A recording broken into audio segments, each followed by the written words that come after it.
সালামু আলাইকুম। গেল কয়েকদিন আগে যখন ভারতে সফররত মার্কিন যুক্তরাষ্ট্রের গোয়েন্দা প্রধান তুলসী গ্যাবার্ড তিনি একটা মন্তব্য করলেন বাংলাদেশ নিয়ে, তখন বিষয়টাকে আমরা আসলে ওইভাবে সিরিয়াস নেই।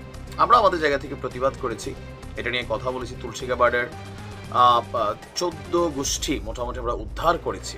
বাট এই বিষয়টা আসলে দেশের জন্য কতটা ইফেক্টিভ, বিশেষ করে মার্কিন যুক্তরাষ্ট্র যদি কোনো রাষ্ট্রের পিছনে লাগে, মার্কিন যুক্তরাষ্ট্রের গণমাধ্যমগুলো যদি কোনো রাষ্ট্রকে রিপ্রেজেন্ট করা শুরু করে, দেন পরিণতি সবসময় খারাপের দিকে যায়।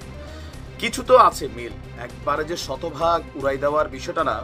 যুক্তরাষ্ট্রের নিউ ইয়র্ক টাইমসে যে প্রতিবেদন আসছে 1 থেকে 2% সত্যতা আছে, আর ওইটাকে মার্কিন যুক্তরাষ্ট্র বড় আকারে দেখানোর চেষ্টা করছে।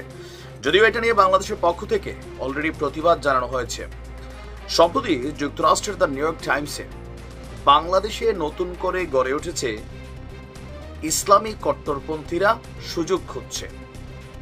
বাংলাদেশ নতুন করে গড়ে উঠছে আর সেখানে ইসলামী কট্টরপন্থীরা সুযোগ খুঁজছে, এই শিরোনামে একটা প্রতিবেদন প্রকাশ করেছে মার্কিন যুক্তরাষ্ট্রের গণমাধ্যম দ্য নিউ ইয়র্ক টাইমস। খুবই পপুলার এবং এই পত্রিকাটা বিশ্বের নামি দামি বাঘা বাঘা যে রাষ্ট্রগুলো আছে তাদের রাষ্ট্রপ্রধানরা এই নিউজগুলো পড়েন। আর এটা নিয়ে আমাদের সরকারের পক্ষ থেকে আপনার কি বলা যায়, বিভ্রান্তিকর এবং একপক্ষীয় বলে প্রতিবেদন বলা হয়েছে।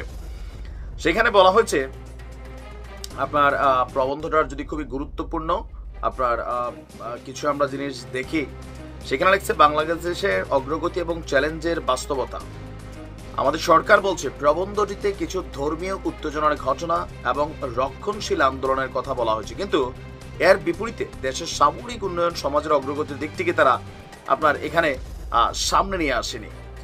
আর আরেকটা ভুল তথ্য হচ্ছে যে প্রধান উপদেষ্টা ডক্টর মোহাম্মদ ইউনূস চরমপন্থী শক্তির বিরুদ্ধে কঠোর অবস্থান নেননি।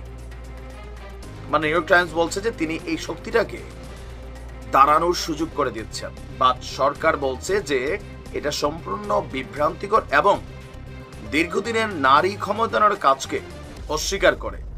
ইউনূস সবসময় নারীর ক্ষমতায়নের পক্ষে দাঁড়িয়েছেন। গ্রামীণ ব্যাংক এবং তার কেরিয়ার জুড়ে নারীদের অর্থনৈতিকভাবে স্বাবলম্বী করার জন্য কাজ করেছেন। এবং বাংলাদেশের ধর্মীয় সহিংসতা হিসাবে যে চিত্র সেই প্রতিবেদনে তুলে ধরা হয়েছে সেটাও বিভ্রান্তিকর হিসাবে সরকার বলছে যে রাজনৈতিক দলগুলো, এটা কিন্তু আমরা জানি, দেখেন এই দেশে ধর্মীয় যে ঘটনাগুলো ঘটে ম্যাক্সিমাম সময় এটা পলিটিক্যাল। আওয়ামী লীগের আমলে আলেমোলামারা বা যারা আলেমোলামার মধ্যেও যারা রাজনীতি করতেন, আওয়ামী লীগের বিরুদ্ধে কথা বলতেন, বঙ্গবন্ধুর বিরুদ্ধে কথা বলতেন, তাদেরকে ধরা হয়েছে। যারা নর্মাল ওয়াজ মাহফিল করেছেন এদেরকে কিন্তু ধরে নাই। যারা নিজেদের রাজনৈতিক দলকে পারপাস করতেন, সার্ভ করতেন, তারাই কিন্তু বাটে পড়ছে। আমরা এখনো দেখেন এই আমলে আইসো তো টুকিটাকে আমরা দেখছি।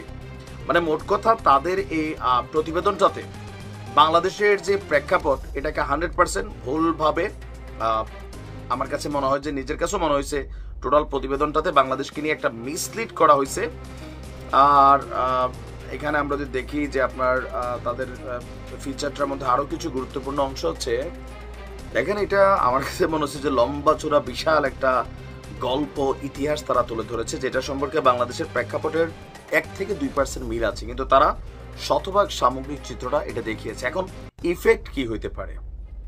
যে ইফেক্টটা হতে পারে বাংলাদেশ সম্পর্কে ইসলাম ফোবিয়া জিনিসটা এখানে ঢুকাই দেওয়া হবে।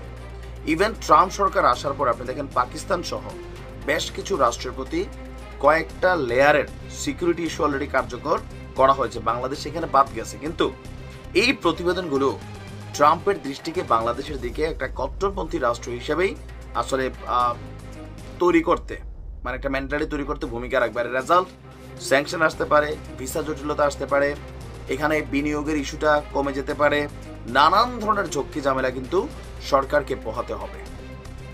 আর এই মুহূর্তে ডক্টর ইউনূসের সরকারের জন্য যেখানে বৈশ্বিক সমর্থন প্রয়োজন, সেখানে মার্কিন যুক্তরাষ্ট্রের এই ভূমিকা ওনাকেও বিপদে ফেলবে। যদিও সরকার এটার প্রতিবাদ জানিয়েছে, বাট কতটুকু আমেরিকা এটাকে আমলে নেবে, কারণ তাদের গোয়েন্দা প্রধান এসে বলছে ভারতে বসে আপনাদের কথাগুলো নিশ্চয়ই খেয়াল আছে। বাট এই প্রতিবেদনটা আমি আপনাদের সামনে ওইভাবে আনলাম না, কারণ এটা অর্ধেক পড়লে অনেকে বলবেন ভাই এটা সঠিক সঠিক সঠিক, কেউ বলবেন ভুল ভুল ভুল। বাট আমার পয়েন্ট অফ ভিউতে যখন বাংলাদেশ নিয়ে কোনো প্রতিবেদন হয়, আমি সেই প্রতিবেদনের পক্ষে অবশ্যই এটার বিপরীত অবস্থান করি, দেশের পক্ষে আমার অবস্থান। ভালো থাকুন।